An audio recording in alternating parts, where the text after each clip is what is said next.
अंग्रेजों ने जिस विश्व साम्राज्य की स्थापना की थी उसमें उन्होंने हर वह प्रयास किया जो उनके लाभ को बढ़ाए। दोस्तों नमस्कार, मैं हूं राजेंद्र कुमार और स्वागत करता हूं आपका अपने YouTube चैनल में।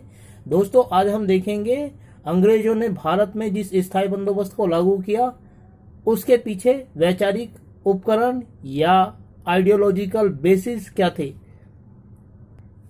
लेकिन दोस्तों स्थायी बंदोबस्त या परमानेंट सेटलमेंट को जानने से पहले, उसके वैचारिक आधार को जानने से पहले मैं चाहूंगा कि हम समझें कि ये स्थायी बंदोबस्त आखिर था क्या। दोस्तों स्थायी बंदोबस्त भू राजस्व को इकट्ठा करने की एक ऐसी प्रणाली थी जिसके अंतर्गत अंग्रेजों ने भारत में भू राजस्व की दर हमेशा के लिए निर्धारित कर दी थी और यह दर 90% निर्धारित की गई थी। इस व्यवस्था को 1793 में तत्कालीन गवर्नर जनरल लॉर्ड कॉर्नवालिस के द्वारा लागू किया गया था। लेकिन दोस्तों सवाल उठता है कि 1793 तक अंग्रेजों ने फिर भारत में क्या किया, क्योंकि उनको 1765 में भारत में दीवानी प्राप्त हुई। तो 1765 से लेकर 1793 तक अंग्रेजों ने भारत में क्या किया, क्यों उन्होंने 1793 में जाकर स्थायी बंदोबस्त को लागू किया। तो दोस्तों हम देखेंगे कि अंग्रेजों ने भारत में जिस स्थायी बंदोबस्त को लागू किया उससे पहले भारत में अंग्रेजों ने क्या किया, उनकी क्या गतिविधियां थी और उन गतिविधियों का परिणाम क्या हुआ। दोस्तों अंग्रेज जब भारत में आए थे तो उनकी मुख्य व्यापारिक गतिविधि यह थी कि वे भारत का सामान खरीदते थे सस्ती कीमत पर और उसे यूरोप में ले जाकर ऊंची कीमतों पर बेचते थे। इससे उनको व्यापारिक लाभ प्राप्त होता था। लेकिन उनके पास भारत का सामान खरीदने के लिए, भारत के सामान में मुख्य रूप से सूती कपड़ा शामिल था, भारत के सामान को खरीदने के लिए उनके पास पैसा नहीं था, इसीलिए वो इंग्लैंड से सोना चांदी लेकर आते थे। लेकिन दोस्तों वाणिज्यवादी अवधारणा के अंतर्गत अंग्रेजों को इंग्लैंड में अनेक आलोचनाओं का सामना करना पड़ा ब्रिटिश ईस्ट इंडिया कंपनी को, क्योंकि वाणिज्यवादी अवधारणा के अंतर्गत सोना चांदी किसी भी कीमत पर देश से बाहर नहीं जाना चाहिए। दोस्तों वाणिज्यवाद के लिए मैंने एक अलग से वीडियो बनाया हुआ है जो मेरे चैनल पर आपको मिल जाएगा, आप उसे देखिए।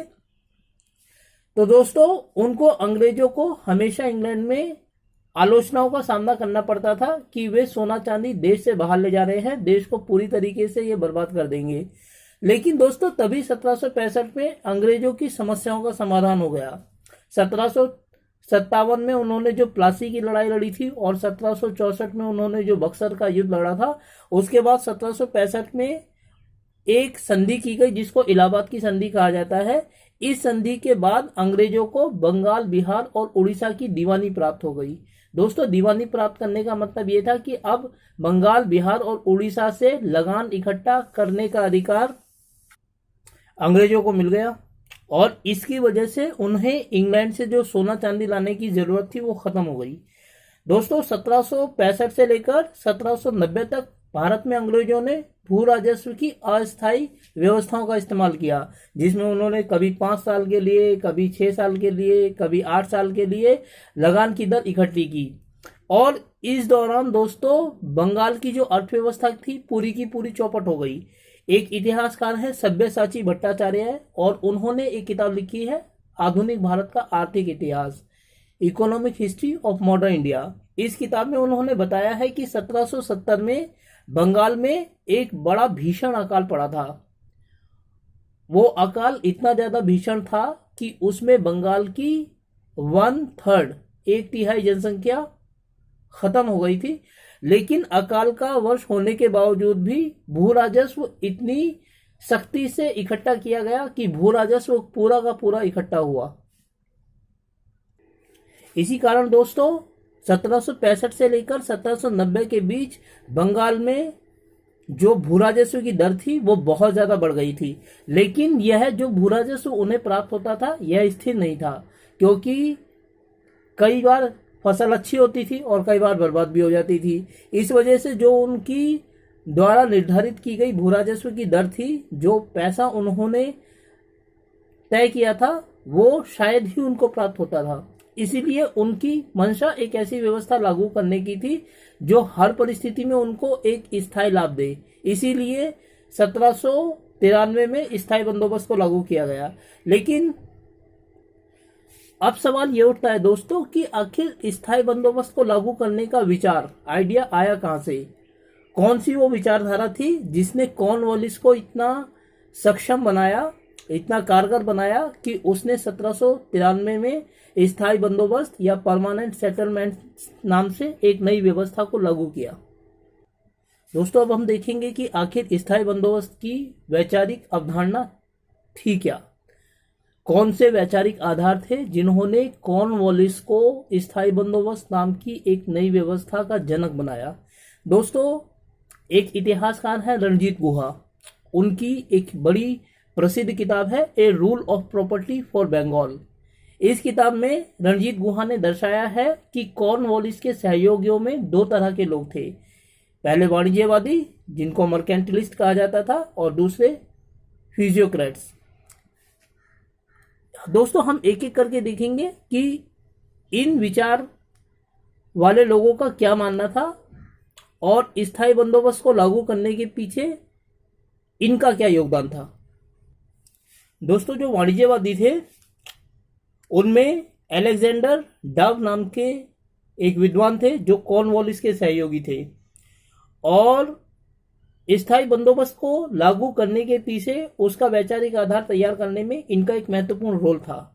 इनका मानना था कि पिछले 30 सालों में यानी 1765 से लेकर 1793 के बीच बंगाल की अर्थव्यवस्था पूरी तरीके से चौपट हो गई है। बंगाल के संसाधन बहकर बाहर चले गए हैं और बंगाल की अर्थव्यवस्था पूरी तरीके से खत्म हो गई है और इसके लिए उनका यह मानना था कि ये जो अर्थव्यवस्था चौपट हुई है वो खुद अंग्रेजों ने की है। इसीलिए अब ये अंग्रेजों की ही जिम्मेदारी बनती है कि बंगाल की अर्थव्यवस्था को वापस पटरी पर लाया जाए।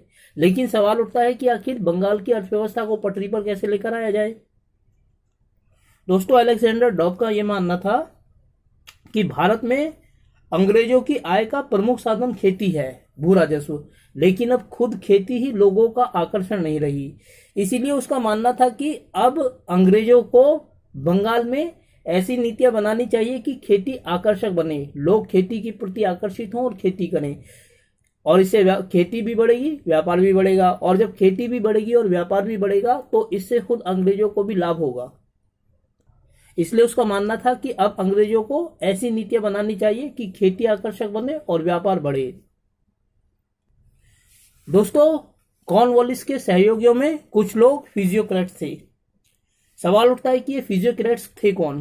दोस्तों फिजियोक्रेट्स 18वीं शताब्दी के फ्रांसीसी विद्वान थे और इनका यह मानना था कि असली आमदनी वह होती है जो कृषि से प्राप्त होती है। यह सवाल इसलिए महत्वपूर्ण था, यह विचार इसलिए महत्वपूर्ण था दोस्तों क्योंकि 18वीं शताब्दी के उत्तरार्ध में इंग्लैंड में जब औद्योगिक क्रांति शुरू हुई तो कुछ लोग कृषि के अलावा उद्योगों से भी अपनी आमदनी प्राप्त करने लगे। फिर यूरोप में यह सवाल उठने लगा कि असली आमदनी है क्या, वह आमदनी जो खेती से प्राप्त होती है या वह आमदनी जो उद्योगों से प्राप्त होती है। दोस्तों ये जो 18वीं शताब्दी के फिजियोक्रेट थिंकर्स थे इनका यह मानना था कि असली आमदनी वह है जो कृषि से प्राप्त होती है।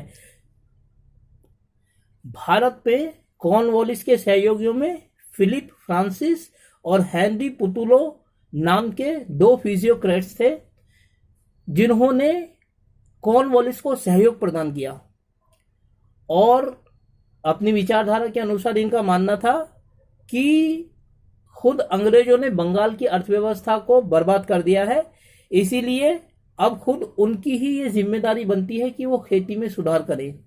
लेकिन खेती में क्या सुधार करें और कैसे करें, यह भी एक बड़ा पेचीदा मामला था।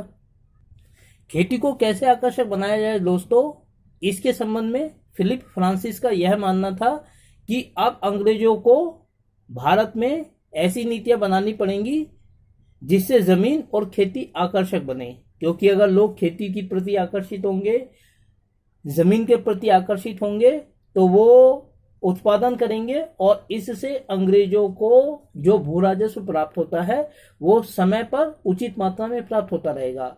दोस्तों 1793 में कॉर्नवालिस ने जब स्थायी बंदोबस्त लागू किया तो उसने कुछ विचार वाणिज्यवादियों के उठाए और कुछ विचार उसने फ्यूजियोक्रेट्स के उठाए और स्थायी बंदोबस्त नाम से एक नई व्यवस्था लागू की जिसमें भू राजस्व की दर को हमेशा हमेशा के लिए निर्धारित कर दिया गया। तो दोस्तों ये था स्थायी बंदोबस्त पर पहला वीडियो जिसमें हमने देखा कि स्थायी बंदोबस्त के वैचारिक आधार क्या थे। दोस्तों इसके आगे की वीडियो में मैं स्थायी बंदोबस्त से संबंधित कुछ महत्वपूर्ण पहलू लेकर आपके सामने आऊंगा और आपसे अनुरोध करता हूं कि आप मेरे चैनल को लाइक करें, शेयर करें और सब्सक्राइब करें ताकि मेरी वीडियोस आपको मिलती रहें। धन्यवाद।